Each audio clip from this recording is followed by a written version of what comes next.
Palace ground ಬಳಿ ರಸ್ತೆಯನ್ನ ಅಗಲೀಕರಣ ಮಾಡ್ತೀವಿ. ಸಂಪುಟ ಸಭೆ ಬಳಿಕ ಸಚಿವ ಕೃಷ್ಣ ಭೈರೇಗೌಡ ಕೊಟ್ಟಿರುವಂತ ಹೇಳಿಕೆ. ಬೆಂಗಳೂರಿನ ಪ್ಯಾಲೇಸ್ ಗ್ರೌಂಡ್ ಅಲ್ಲಿ ಸ್ವಲ್ಪ ಟ್ರಾಫಿಕ್ ಜಾಮ್ ಕೂಡ ತೀರಾ ಹೆಚ್ಚಾಗುತ್ತೆ. ಅದು ಕೋರ್ಟು ಕಚೇರಿ ಅಂತ ಬಹಳ ವರ್ಷಗಳಿಂದ ನಡೀತಾ ಇರುವಂತ ಕಾರಣಕ್ಕಾಗಿ ರಸ್ತೆಗೆ ಸಂಬಂಧಪಟ್ಟಂಗೆ ಅಕ್ವಿಷನ್ ಎಲ್ಲ ಸಾಧ್ಯ ಆಗಿರ್ಲಿಲ್ಲ. ಬಟ್ ಈಗ ಸರ್ಕಾರ ಒಂದು ದಿಟ್ಟ ಹೆಜ್ಜೆ ಇಟ್ಟಂಗೆ ಕಂಡು ಬರ್ತಾ ಇದೆ. ಖಾಸಗಿಯವರ ಹೆಸರಿನಲ್ಲಿ ಪ್ಯಾಲೇಸ್ ಗ್ರೌಂಡ್ ಖಾತೆ ಇಲ್ಲ, ಟಿಡಿಆರ್ ಕೊಡಿ ಅಂತ ಸುಪ್ರೀಂ ಕೋರ್ಟ್ ಸೂಚಿಸಿದೆ. ಹಿಂದಿನ ಸರ್ಕಾರ ರಸ್ತೆ ಅಗಲೀಕರಣ ಬೇಡ ಅಂತ ಹೇಳಿತ್ತು. 2006-7ರಲ್ಲಿ ಮೈದಾನದಲ್ಲಿ ಕಾಂಪೌಂಡ್ ಅನ್ನ ನಿರ್ಮಾಣ ಮಾಡಿದ್ದಾರೆ. ಸೊ ಪ್ಯಾಲೇಸ್ ಗ್ರೌಂಡ್ ಬಳಿ ರಸ್ತೆ ಅಗಲೀಕರಣ ಮಾಡಲೇಬೇಕು ಅಂತ ಹೇಳಿದ್ದಾರೆ.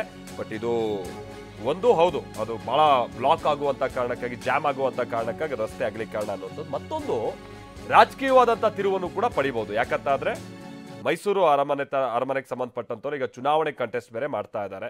ಆ ಹಿನ್ನೆಲೆಯ ನಿರ್ಧಾರನ ಅಂತನೂ ಕೂಡ ಮುಂದಿನಂತಲ್ಲಿ ಚರ್ಚೆಗೆ ಬರ್ಬೋದು. ಸುಪ್ರೀಂ ಕೋರ್ಟ್ ಡೈರೆಕ್ಷನ್ ಏನಿದೆ ಅಂದರೆ, ಈ ಪ್ಯಾಲೇಸ್ ಅಲ್ಲಿ ನಾವು ಹಿಂದೆ ಏನು ಒಳಗಡೆಗೆ ಕಾಂಪೌಂಡ್ ಹಾಕಿದೆ, ಆ ಕಾಂಪೌಂಡಿಂದ ಹೊರಗಡೆ ಇರುವಂಥ ಜಾಗ ರಸ್ತೆ ಅಗಲೀಕರಣಕ್ಕೆ ಅಕ್ವೈರ್ ಮಾಡಬೇಕು ಅನ್ನುವಂಥ ಪ್ರಸ್ತಾವನೆಗೆ ಸಂಬಂಧಪಟ್ಟಿದ್ದು. ಸುಪ್ರೀಂ ಕೋರ್ಟ್ನವರು ನೀವು ರೋಡ್ ವೈಡನಿಂಗ್ ಮಾಡೋದಾದರೆ TDR ಕೊಟ್ಟು ಅದನ್ನು ಅಕ್ವೈರ್ ಮಾಡಬೇಕು ಅಂತ ಸೂಚನೆಯನ್ನು ಕೊಟ್ಟಿದ್ದಾರೆ ಸುಪ್ರೀಂ ಕೋರ್ಟ್. ಅದನ್ನು ಈ ಹಿಂದೆ ಸರ್ಕಾರ ನಮಗೆ ಇದು ರೋಡ್ ವೈಡನ್ ಮಾಡೋ ಅವಶ್ಯಕತೆ ಇಲ್ಲ ಅಂಥೇಳಿ ಒಂದು ತೀರ್ಮಾನಕ್ಕೆ ಬಂದಿದ್ದರು. ಅದಾದ ಮೇಲೆ ಅವರು ಮತ್ತೆ ಕೋರ್ಟಿಗೆ ಹೋಗಿ ನೋಡಿ ಇವರು ರೋಡ್ ಮಾಡೋದಕ್ಕೆ ಅವಶ್ಯಕತೆ ಇಲ್ಲ ಅಂತ ಈಗ ಹೇಳ್ತಾರೆ. ಆದರೆ 2006-7ರಲ್ಲೇ ಒಳಗಡೆ ಕಾಂಪೌಂಡ್ ಕಟ್ಟಿದ್ದಾರೆ. ಸೊ ಇದನ್ನು ಚರ್ಚೆ ಮಾಡಿ ಈ ಜಾಗ ರಸ್ತೆ ಅಗಲೀಕರಣಕ್ಕೆ ಅವಶ್ಯಕತೆ ಅಂತೂ ಇದೆ ಅನ್ನೋದು ಒಂದು ಅಭಿಪ್ರಾಯಕ್ಕೆ ಕ್ಯಾಬಿನೆಟ್ ಬಂದಿದೆ.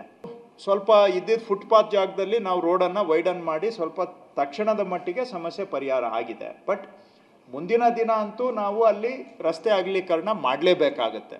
ಸೊ ಇವೆಲ್ಲವುಗಳನ್ನು ಪರಿಗಣನೆಗೆ ತೆಗೆದುಕೊಂಡು ರಸ್ತೆ ಅಗಲೀಕರಣ ಅಂತೂ ಮಾಡಬೇಕು ಅನ್ನುವ ಒಂದು ಅಭಿಪ್ರಾಯಕ್ಕೆ ಸಂಪುಟ ಬಂದಿದೆ.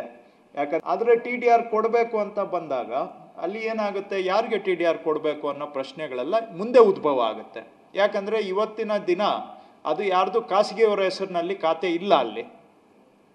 ಕರೆಕ್ಟ್, ಅದು ಖಾಸಗಿಯವರ ಹೆಸರಿನಲ್ಲಿ ಖಾತೆ ಇಲ್ಲ. ಅದೆಲ್ಲ ಮುಂದೆ ಬರುತ್ತೆ ಸಮಸ್ಯೆ.